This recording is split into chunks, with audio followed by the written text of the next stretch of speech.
So I was asked to present a little bit today on creating a disaster plan and responding to disasters in our area.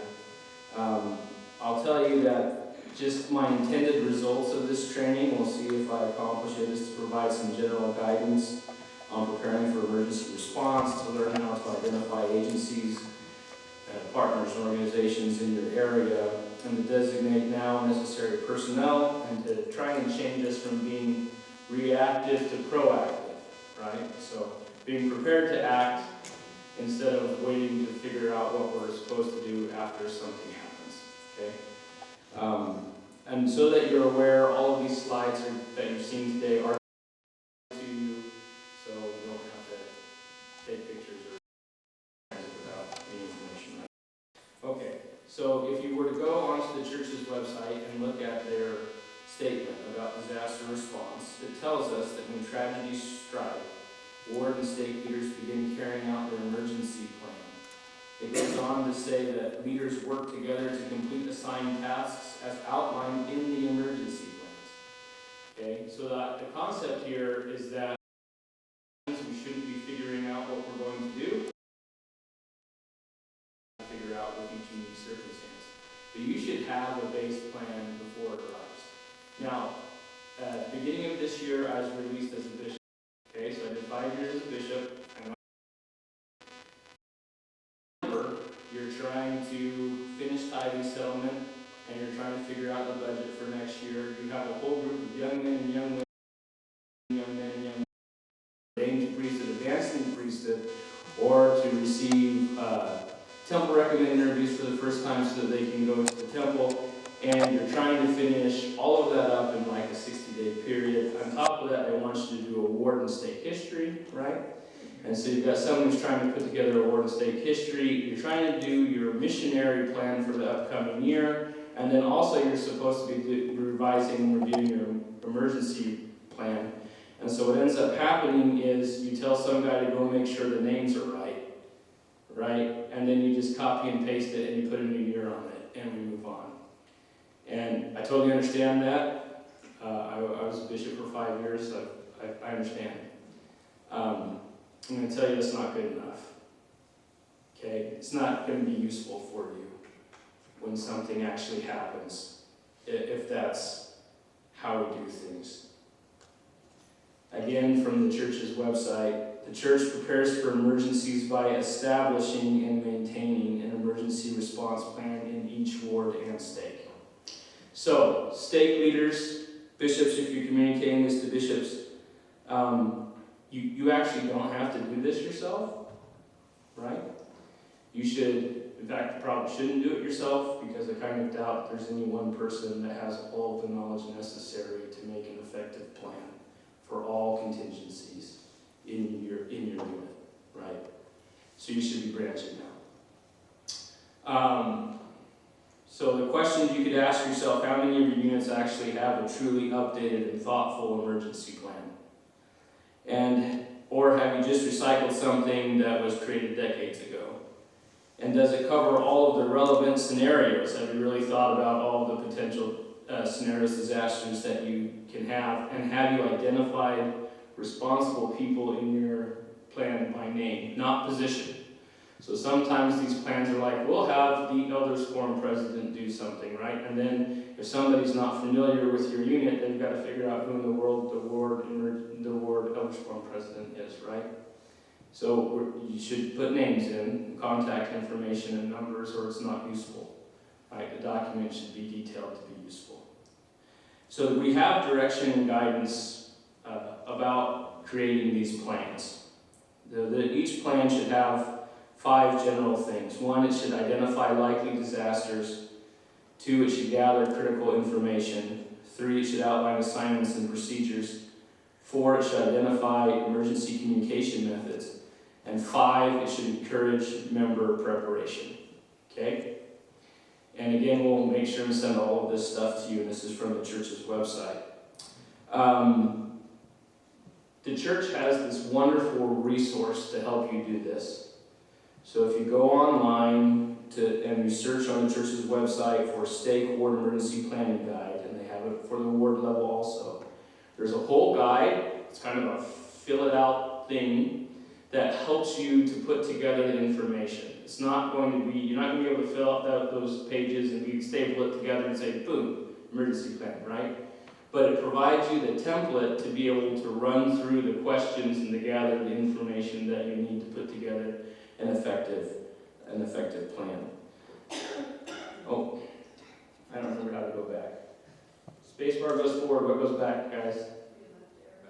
Left arrow? There we go. So the basic tenets of emergency plans, right? We're going to account for individuals. We're going to assess the situation. We're going to respond, and then we're going to report. Okay? So the emergency plan should be set out so that the information that you get is actually passed up, so that people in the ward, people in the state, people in the area, church headquarters if necessary, have the information they need to make timely decisions, right? So information is only useful if people have it, and it's only useful if they have it timely.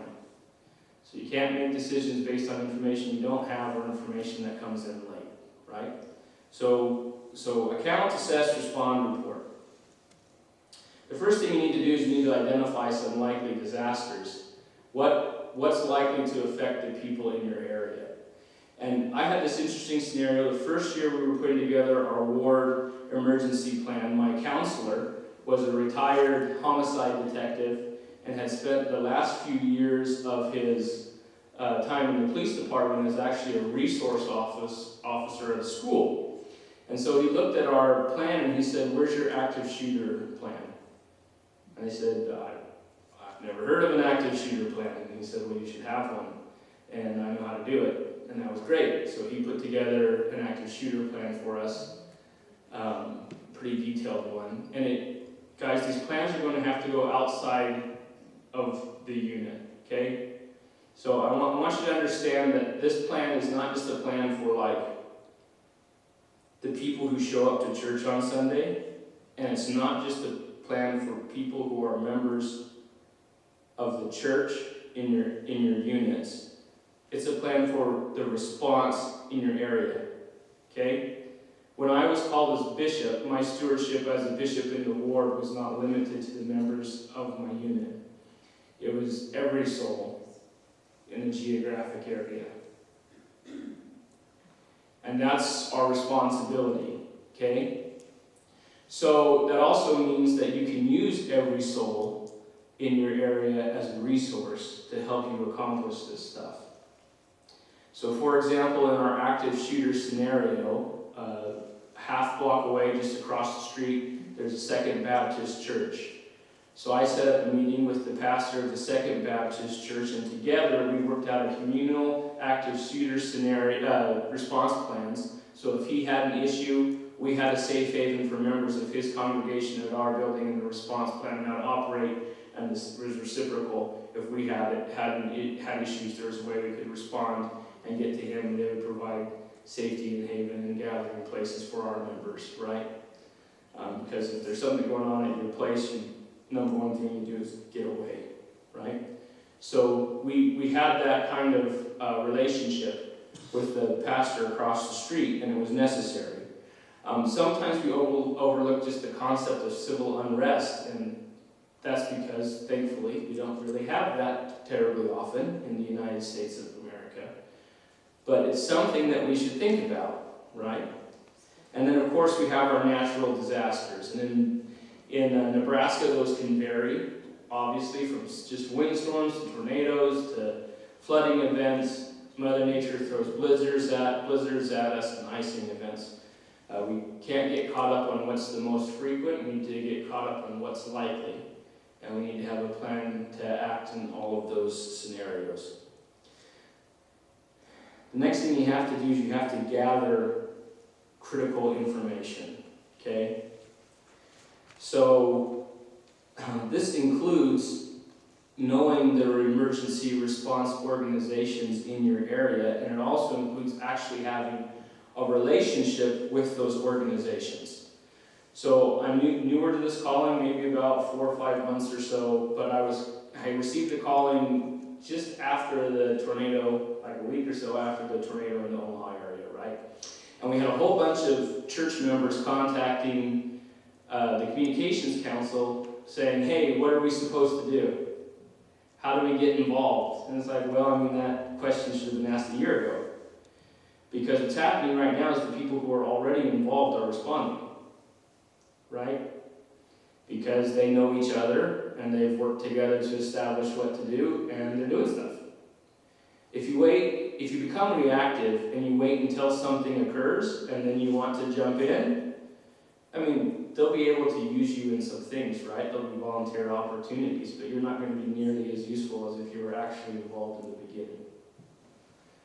And that's not just, so when you're looking at these organizations, you got to look at, you have to understand that they're going to contact the people they already know before they just ask for somebody to come help. Some of these organizations have vetting processes, which is totally understandable, right? So if you're going to volunteer for the organization, they really want to know some basic things about you before you show up. And so establishing these relationships, helping them know who you are, and having active participation, not just from like a person, but from your units, is important, right? And we'll talk about that a little bit later. But you have to develop relationships with these emergency response organizations, and so you have to figure out who they are, right? So I'll tell you that if you're in a larger community, you likely have a city-level emergency planner of some sort. Every county in the state of Nebraska has an emergency manager. There is the Nebraska Emergency Management Agency, NEMA, and there's a Federal Emergency Management Agency, FEMA, right? So you have governmental organizations that are intended to respond. You also have interfaith cooperation and interfaith organizations. Depending on your area, these are all locally controlled organizations, right? So again, you've got to identify them now and get active in them now if you want to help later. And then you have what we call non-governmental organizations, or NGOs. They're larger organizations that operate on a national or international level, but have local individuals that are assigned regions or areas in which to operate and communicate. So how do you find these people? Well, the internet is this wonderful thing, right? And you can go search on the internet, and if you are actively doing something and searching on the internet, you can find a lot of these places. The list is not 12 pages long though, guys, especially at the local level. What you're going to find really quickly is that at the local level, you got maybe a handful. If you're lucky, 2 or 3, more than likely, actual organizations that are focused in this idea of emergency response. And outside of the government or these national organizations, there may not be a local organization, but we could maybe start that, right? We could create relationships with others with similar ideals and concepts in the area. And so you can partner with people of other faiths now. So part of what we've want to do here in this training is we have invited Jill Orton, and I apologize I don't know your title. She's with the Red Cross, and she's going to just talk to us a little bit about the things that they have and opportunities here in the area and what they do, their structure. So, you have a microphone. We're going to... Don't worry about it. Don't worry about it? No. All right. Does this work? Can you hear me? Good morning. I'm honored and privileged to be here to speak with you today. And I am Jill Orton. I am the regional CEO for the Nebraska and Iowa region. I have a team of 45 paid staff and 1,800 volunteers. That is how we get the work done. And it is neighbors helping neighbors. That is what this work is about. It's a calling, very much like you have, and it's really about doing good in the communities that we serve. It's community-based work. We have the American Red Cross is a national organization. Just as you've heard, there's partnerships that can be had. we've had a long-standing partnership with the Church of Jesus Christ of Latter-day Saints, and we want to be good partners with you. So let me first ask by a raise of hands when I say the weather that we had this last year has been a little bit more horrific than most years. So if you were affected by a tornado this year, raise your hand. If you were affected by a flood, raise your hand. If you were affected by a windstorm, raise your hand. Vast majority of us. So I heard and listened, and this work is really around, again, neighbors helping neighbors, and did you know where your family was during that time? Did you have a communication plan put together during that time? Did you know what to do if your power was off for days on end? And it all begins, all disasters start local. And in the initial phase of a big disaster, everyone wants to help. In this community where we had a big tornado, generosity is great. And it starts there, but it goes on for a long time.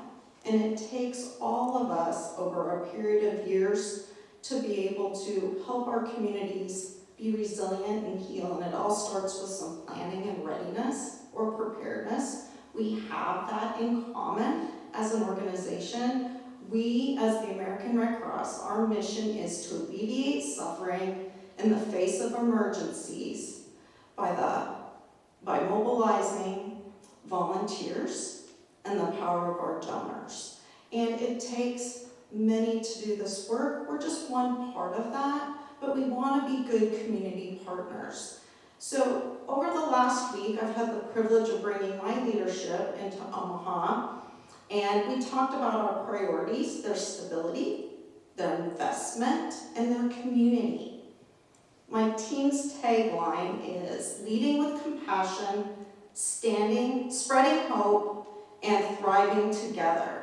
We want to be that helping hand of the American Red Cross, and we know we can't do it by ourselves. We need partners such as you. So please reach out to us. We want to be able to build relationships, and we do a really great job of training. We do often two main things that people remember us for is blood and flood is the way I say it, because they're the most marketable pieces that we do. But we also have a component that's global in our international services, but then we also do our services to armed forces work. And many of you either took swimming lessons, had CPR and first aid. We also do that as well. But focusing really on being ready and being prepared takes a personal commitment and practice.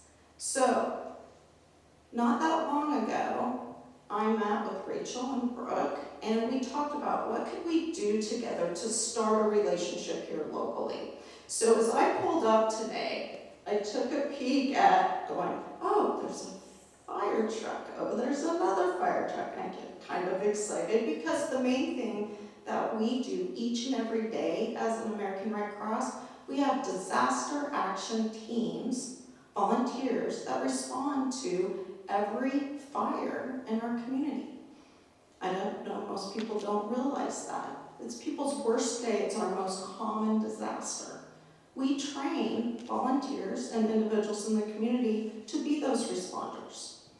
We also, during big disasters, at the request of our emergency managers, our partnerships with NEMA, all the way up to FEMA, the first thing we do and do really well is sheltering. Not everybody wants to stay in a shelter. During the tornadoes, not necessarily, but during the floods in northern Iowa, many didn't have any place else to go. Many of you also remember the 2019 floodings. We set up shelters for on end, so we can help train groups to be the shelter workers and set up shelters if that is something you're interested in doing. In connection with that, we serve meals, and we partner many times with being able to do that. We distribute emergency disaster relief supplies that are needed, and then we also assess homes. We do what's called disaster or damage assessment, and we match that information up with our local county government, and then we make sure that our long-term recovery groups that come and work for years on end sometimes are actually know who we need to serve, because those that are affected, we don't want them to suffer in silence. So providing and the calling of what I do, I feel is a really natural fit to what you do. Please consider how we can together support our community in this work that's imperative for our neighbors to continue to thrive and strive and provide that hope. So thank you for inviting me here today, and I'm sure I can either stick around and answer questions, or Rachel can make sure that I can connect back through my team with you.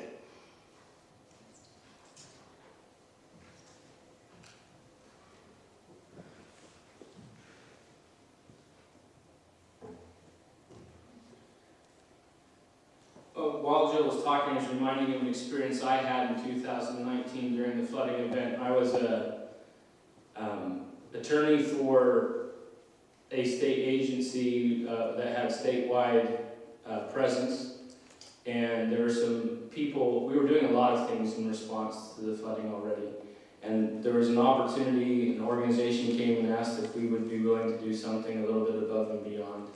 And I was sitting in the meeting with decision makers, and I was their attorney. So when as their attorney, they made me and the head of budget and fiscal matching t-shirts. They called us the Blues Brothers, and I was named Doom and he was named Gloom. Because I always told them they were going to kill somebody, and he always told them they couldn't afford it, right? And so we're sitting in this meeting with these decision makers, and the conversation turned to, well, risk and cost, and is this something that we can afford to do type thing. And I surprised them a bit. I stopped the conversation. I interrupted and I stopped the conversation. I said, gentlemen, we're asking the wrong question. I said, the correct question is, what's the right thing to do? Once we've answered that question, then we figure out how to do it in the way that protects us best.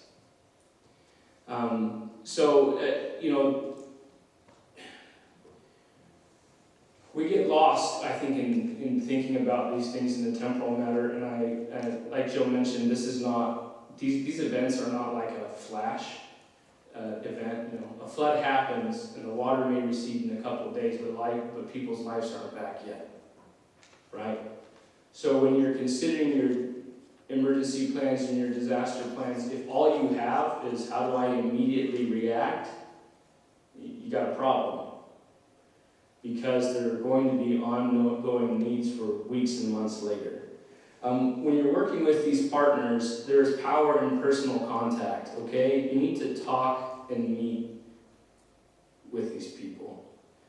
I'm not going to ask. I think I could guess what would happen if I asked, so I'll make it rhetorical, but how many of you know who your county emergency managers are that operate in your units? And how many of you ever actually talked to any of them? Or anyone in your state has ever talked to any of them? Do they even know who you are? The same thing could be said for any of the number of organizations that operate in your area. So texting is a great tool to facilitate personal interactions or to carry forward relationships that are already built. Do not use texting to initiate a relationship. Okay? It's not hard. Pick up the phone, call. All these people want people to call and say, I want to help you. So when there was the flooding earlier this year, I called the emergency managers from South Dakota all the way down through the border with Kansas here in Nebraska. I called each and every one of them to see if they needed anything. Every one of them picked up the phone, and not one of them was grumpy about it. Okay? So really, not really my role to do that. It's your role to do that locally. So you should be on the phone now and talking with them so they have your number. So if they have a sandbagging project they need to do, they already know that they can call you, right? And when you call them, they're not, oh, who are you and what resources do you have?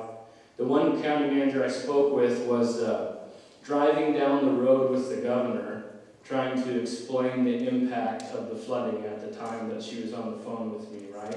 So we couldn't have a really great conversation about what we could provide at the moment. And that's just kind of a snapshot example of the need to develop these relationships early. Get FaceTime where it's possible. I'm looking at you all right now. You look great. Not one of you is ugly. It'll go well. Okay? Once you've began developing the relationship, you need to stay engaged. So relationships, you have to actually care about it and put effort in. And that means you participate in activities that these organizations have when there's not a disaster. It means that you have people within your units who are keeping in contact and are working together on the daily, monthly, annual events that occur. It means that you hold regular meetings if you're the one who's initiating things. You don't have a meeting and never talk again. So for example, the pastor I was working with across the street, we had a set meeting. We'd meet every so often, just see how everything was going, if there was something we need to do. And then you assign people, individuals, by name. You have someone you know is going to be responsible for that relationship. And you have them report regularly what's going on. So perhaps you have to tell someone, hey, I want you to do this thing. You make an assignment. Sometimes you can just ask around and you'll find out that there are already people in your units that are already engaged in this stuff. And so you don't have to reinvent the wheel. You just give them a little, now they're not acting as a person on their own, now they're acting as somebody for your unit also, and then you get reports from them, right? But if you don't ask, you're never going to find out. So your plan should actually outline what the assignments are and the procedures are that you're going to follow. And just real quickly, I want to talk about the concept of, we have to assess, like we're going to account for what's going on for people, make sure everyone's, honestly, alive, and that we know that they're alive, right? And we know where they are. And we're going to assess the situation, and then we're going to report back, right? I'll tell you, one of the things that I'm worried about is that somebody a long time ago said, I have the home teaching organization, and we changed the name to ministering, so we just rubbed it out and wrote in ministering organization in the ward emergency plan. So we'll just do a calling tree, and we'll through the ministering organization, then we'll be able to contact everyone and know everything that's going on, right? Do you guys remember the pictures from the tornadoes and the floods? Stuff like cell phone towers don't really stay around sometimes. And there's not necessarily landlines if they have a landline. And if there's an ongoing emergency in an area and you're just a concerned friend, they don't just let you drive in, right? And when we had the flooding in 2019, we had communities that were actually cut off.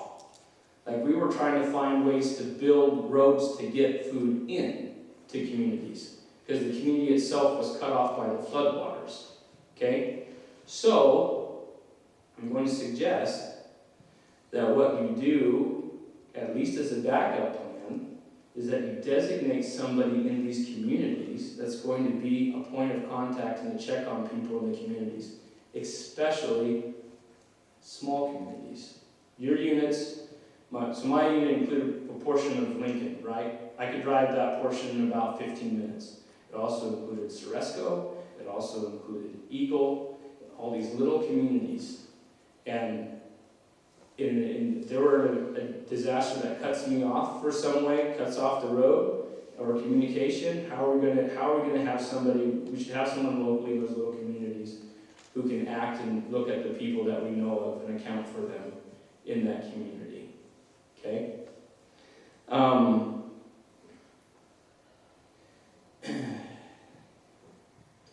And I had a little video of a tornado in Whitman this year. I'm going to skip through that because of our time constraints. It's on here. You can go look at it if you want to.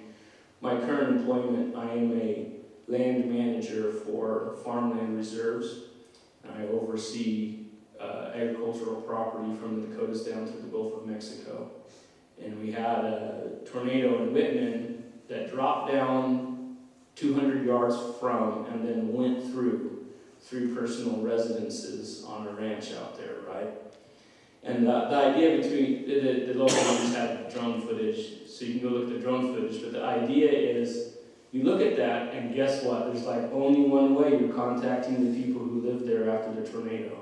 You're gonna have to drive out there and talk to them, right? And then also the idea was, there's nothing left of these houses, guys. Like the one house had no basement. It literally, like the whole house is gone. There is no house. They had like 2 levels of bricks from the quote-unquote foundation left. It actually picked up their first floor and foundation and threw it like a frisbee out into one of the pastures.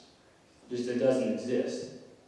And those people, once we found out that they were okay and that everyone had lived and stuff, you know, they still don't have a house. Like today, this is 4 months later, they still don't have a house, you guys. Because this response takes time.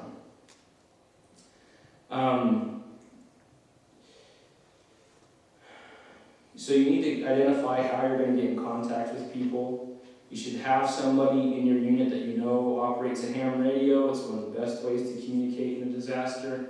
If you don't have somebody who knows how to operate one, man, that would be a great young men's project or an assignment for somebody to do. Or if there is someone still participating in scouting, that would be wonderful. You know, there's a lot of things you can suggest. It's a pretty active community. People in your area will be willing to help. You're going to encourage member participation. I think sometimes where we fall flat in these plans is that really at the end of the day, we've identified like 3 or 4 people that we expect to be in charge of everything, and they're also the people who are in charge of everything else. Right? So the bishop's going to make every decision, or the elders quorum president, or the Relief Society president. They're already responsible for everything else, guys. And so when the disaster occurs, they're not going to have the disaster to take care of. They're going to have hundreds of things to take care of. So there's no reason that we can't delegate responsibility and authority. Decision making with church resources, you can't delegate. Most of you don't have that authority anyways. Right? We have a clear structure. But helping people, responding, organizing, assessing, there's no reason that has to be left to the people who already have the most to do. Okay? We have this wonderful document. This is not like an official church publication. This is not an official church publication. Do not cite this as an official church publication. We all there together? Okay, good. We'll send this out to you. It was put together by Brother Cato. Did I say your name right? Kato, okay. And the actual document we'll send out, this is just a screenshot. It has his information on it and stuff so that you can contact him. It gives some general principles for responding. One of the reminders that I'll highlight here is that, like, you don't have the authority to commit church resources, especially headquarters resources, on your own. There's a process, right? This is part of the reporting and assessment. The information comes up, the authority comes down. You have all the authority to help people individually with your time and talents and those resources which reside within your own unit, to be clear. But you don't have the authority to commit other resources. Right? Clear enough? All right. Maybe I didn't include this. We'll also send out an emergency response diagram. Okay. And the diagram talks a little bit about the reporting process and how we expect you to report. It also includes links to area emergency preparedness guides, state and ward preparedness guides, the general topics that you find. You can go on the church and look up general topics of emergency preparedness, and it has information there, as well as provident living. I'll end here, and we'll be done in time for 11. So I'll end with this thought, similar to a thought to Sister Thomas. So it's similar to something she shared. There was a thought that I had while I was sitting over there in this meeting, and that comes from Matthew chapter 12, verses 10 through 14. And behold, there was a man with his hand withered. And they asked him, saying, Is it lawful to heal on the Sabbath days? That they might accuse him. And he said unto them, What man shall there be among you that shall have one sheep, and if it fall into a pit on the Sabbath day, will he not lay hold on it and lift it out? How much then is a man better than a sheep? Wherefore is it lawful to do well on the Sabbath days? Then he saith he to the man, Stretch forth thine hand. And he stretched it forth, and it was restored whole, like as the other. So, there are multiple concepts here. A couple of them are, we learned about this also in James, right? And Paul talks about it, and it talks about it in the Book of Mormon. Good intentions are great. But real religion, undefiled before God, is doing good. And the wonderful thing about God is that he magnifies effort. I don't know of a lot of situations in my experiences I've had in my own life, and I've seen the lives of others, where God provides all of the effort. But what I've seen over and over again is that God magnifies the results and consequences of our efforts. So, we gave you a bunch of general information. I just envisioned when I was writing these slides that I'd say, how do I identify local agencies? And everyone's pulling out their pens because I'm going to give them the specific silver bullet. There's 0 silver bullets. They don't exist. There are principles, there's guidance, and we believe, and I have confidence, that the Holy Ghost provides inspiration and revelation to those who ask for it and seek to apply it. So you pray, and then you go and you do what God tells you to do. And as you try, God magnifies the impact of your efforts. And I say that in the name of Jesus Christ, amen. Thank you, Brother Chamberlain. We're going to take another